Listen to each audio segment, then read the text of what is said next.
خلق اور امر کا یہ قانون بیان ہو چکا ہے کہ کائنات کی مرکزیت اللہ تعالیٰ کا ذہن ہے. اللہ تعالیٰ کے ذہن میں جس طرح کائنات موجود تھی ہے، یہ کائنات دراصل اسی محفوظ کائنات کا عکس ہے. چنانچہ تمام مخلوق جس طرح اللہ کے ارادے میں محفوظ تھی اب بھی اسی طرح محفوظ ہے. اللہ کے ذہن میں موجود کائنات کا عکس مختلف رنگ اور روپ، شکل و صورت میں ظاہر ہو رہا ہے. کائنات کا ہر نقش اللہ تعالیٰ کے ذہن کے عکس کی صورت میں ظاہر ہو رہا ہے، اور وہ تین وجود رکھتا ہے. پہلے وجود کا قیام جو ہے محفوظ میں ہے، دوسرے وجود کا قیام عالم تمثال میں ہے، تیسرے وجود کا عکس عالم رنگ میں ہے. عالم رنگ سے مراد کائنات کے تمام مادی اجسام ہیں جو رنگوں کی اجتماعیت پر مشتمل ہے. کائنات میں جو کچھ ہے، موجودات میں جتنے اجسام ہیں، ان کی حیثیت نوع ملائکہ کی ہو، نوع جنات کی ہو، نوع انسانی کی ہو یا اجرام سماوی کی ہو، سیاروں، ستاروں، چاند، سورج کی ہو، سب رنگوں کا مجموعہ ہے. اور یہ رنگ مخصوص حرکات سے وجود بناتے ہیں اور مخصوص حرکات سے شکل و صورت بنتے ہیں.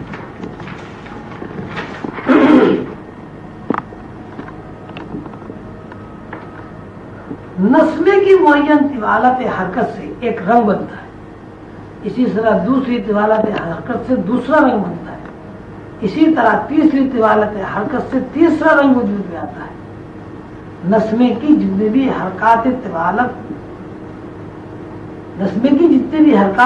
طوالت میں واقع ہوتی ہیں، اس حرکت سے الگ الگ رنگ وجود میں آتے ہیں.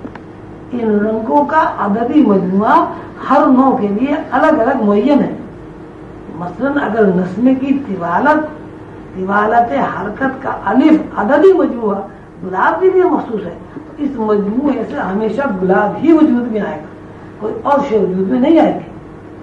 اگر آدمی کی تخلیقی رنگوں کی جیم تعداد، اگر آدمی کی تخلیق رنگوں کی جیم تعداد سے ہوتی ہے تو اس تعداد سے اس طوالت حرکت سے دوسرا کوئی حیوان نہیں بنے گا، صرف نوع انسانی کے افراد ہی وجود میں آئیں گے. اسی طرح اگر ملائکہ کی نوع کے افراد کا عددی مجموعہ دال ہے تو اس عددی مجموعے سے ہمیشہ فرشتوں ہی کی تخلیق ہوگی، کسی اور شے کی تخلیق نہیں ہوگی.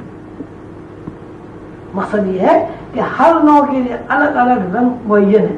یہ معین رنگ جس طرح طوالت میں حرکت کرتے ہیں، اسی مناسبت سے نوع میں لاشمار افراد تخلیق ہوتے رہتے ہیں. اللہ تعالیٰ نے اس قانون کو قرآن پاک میں ارشاد فرمایا ہے، فطرت اللہ التی فطر الناس علیہا لا تبدیل لخلق اللہ. سورہ روم آیت 30.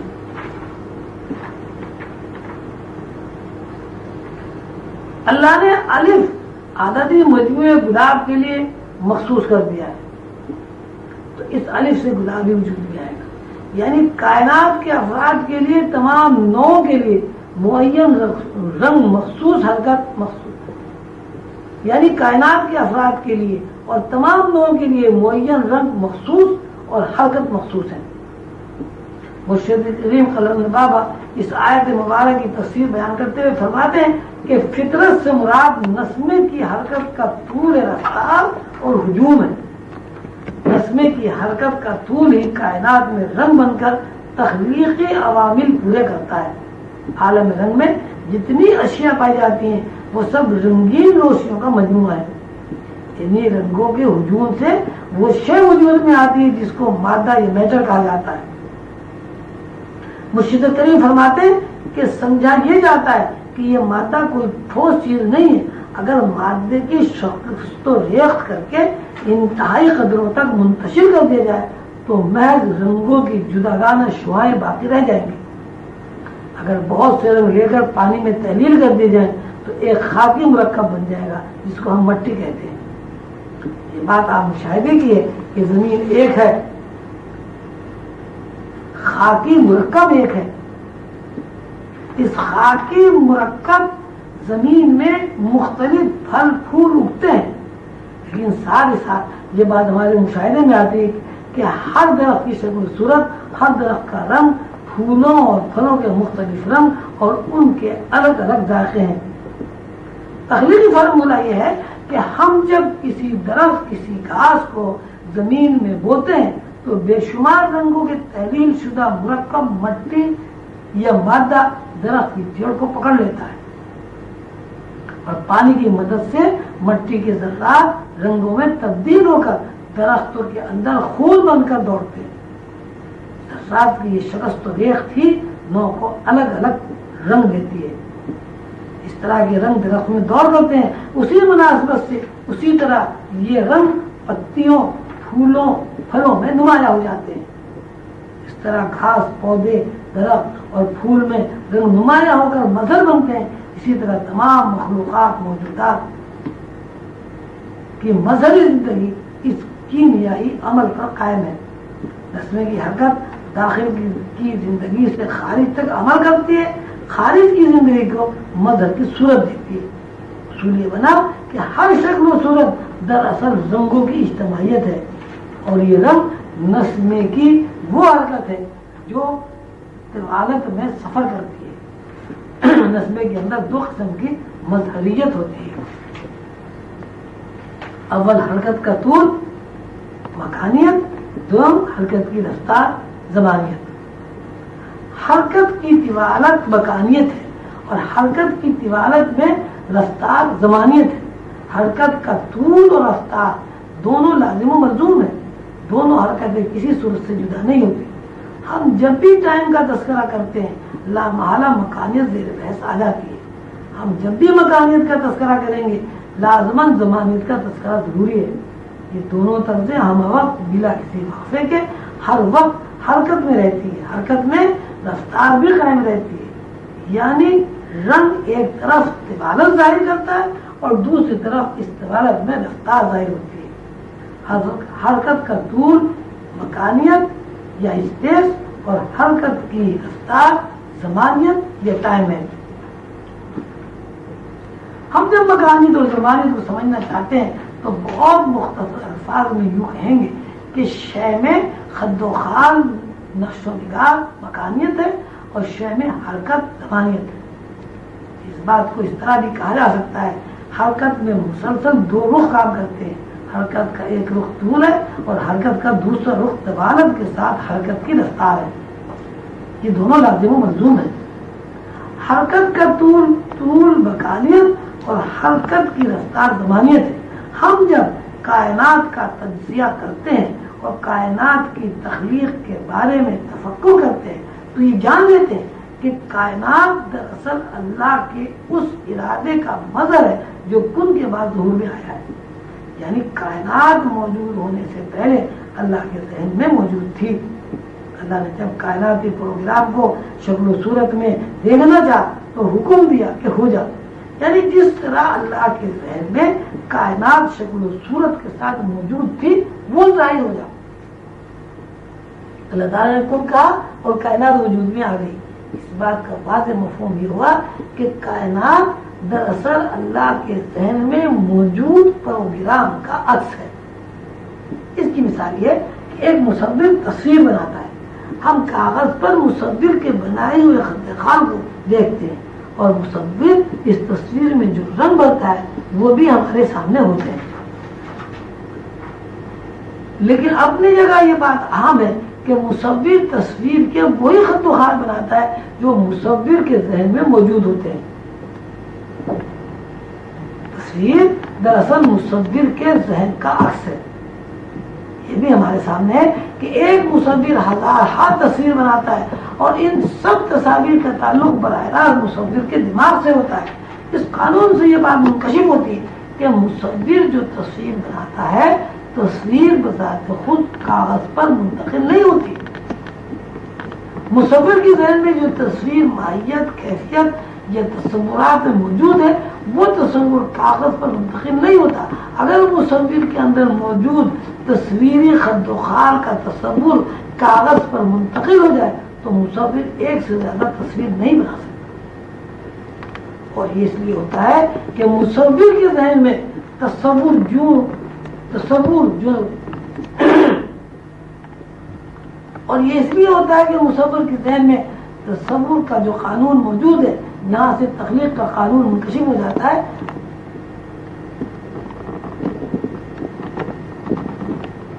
اور یہ اس لیے ہوتا ہے کہ مصور کے ذہن میں تصور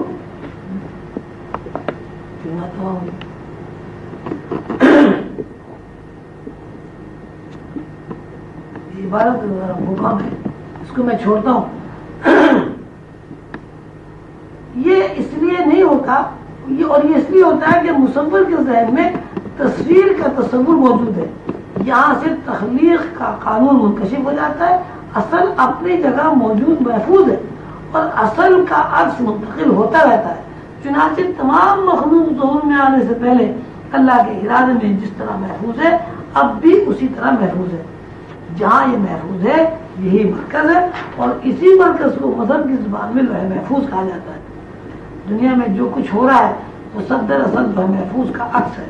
اصل لوح محفوظ ہے اور اصل کا عکس یہ ساری کائنات اور دنیا ہے. اس اصل کو روحانیت میں نقطہ ویدانی بھی کہتے ہیں. کائنات میں جتنی بھی نوعیں ہیں ان سب کی اصل نقطہ ویدانی میں محفوظ ہے. یہی وجہ ہے کہ کسی نوع کی شکل و صورت ہمیشہ سے ہے اور ہمیشہ قائم رہے گی. اربوں کھربوں سال گزرنے کے بعد بھی بکری بکری ہے، شیر شیر ہے، انسان انسان ہے. ایسا نہیں ہوتا کہ زمانے کے انقلاب کے ساتھ حالات کی تبدیلی کی بنا پر انسان بکری بن جائے اور بکری انسان کا روپ دھار لے. بکری ہمیشہ بکری رہتی ہے، انسان ہمیشہ انسان رہتا ہے.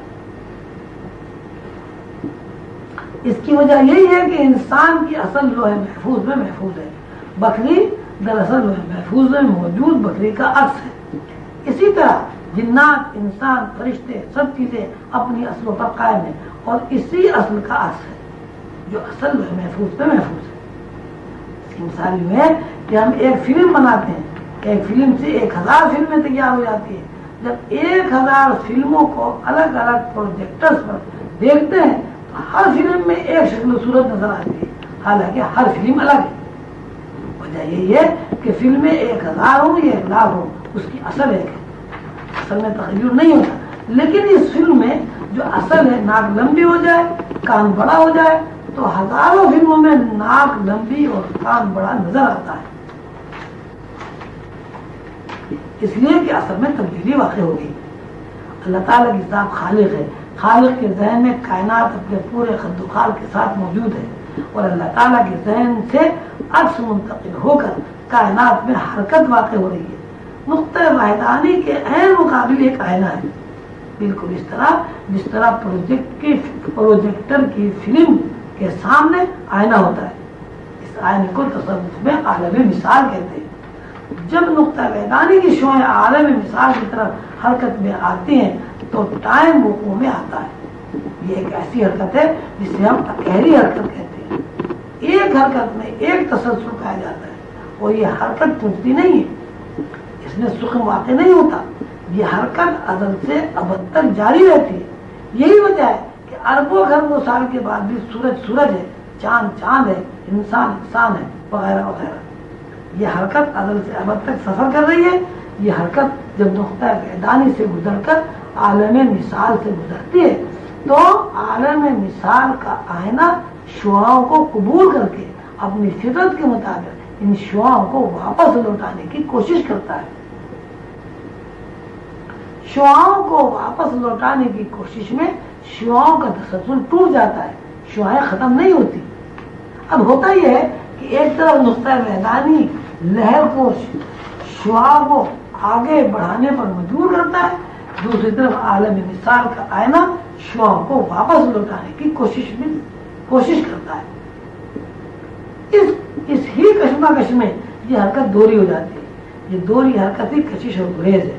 ہر چیز جو کائنات میں موجود ہے اس کا ایک رخ کشش ہے اور دوسرا رخ گریز ہے.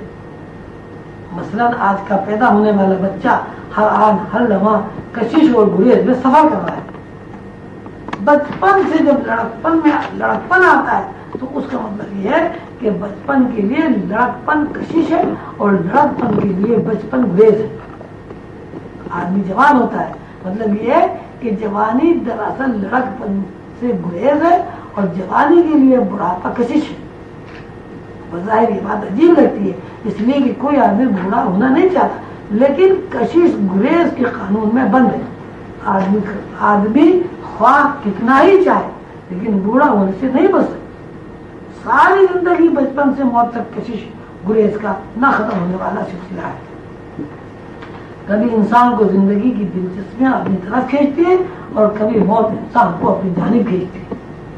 انسان بے بس مجبور ہو کر اس کشش گریز کے قانون میں سفر کرتا رہتا ہے اور ایک دن بچپن، لڑکپن، جوانی اور جوانی کے لوازمات اولاد نسل کا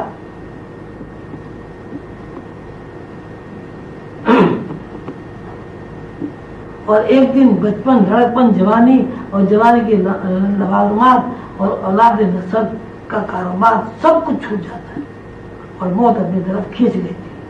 کشش و گریز کا یہ سلسلہ بالآخر ابد کے اوپر ختم ہو جاتا ہے. یعنی جس طرح کائنات اور انسان کن کہنے سے پہلے موجود تھی اور ہے، اسی کیفیت میں واپس لوٹ جاتا ہے. ابد اس کیفیت کا نام ہے جب اصل کا عکس ختم ہو جاتا ہے اور صرف اصل باقی رہ جاتا ہے. اسی بات کو ہمارے بزرگوں نے اس طرح بیان کیا ہے: اللہ باقی من کل فانی، یعنی بقا اصل کو ہے اور عکس کو فنا ہے.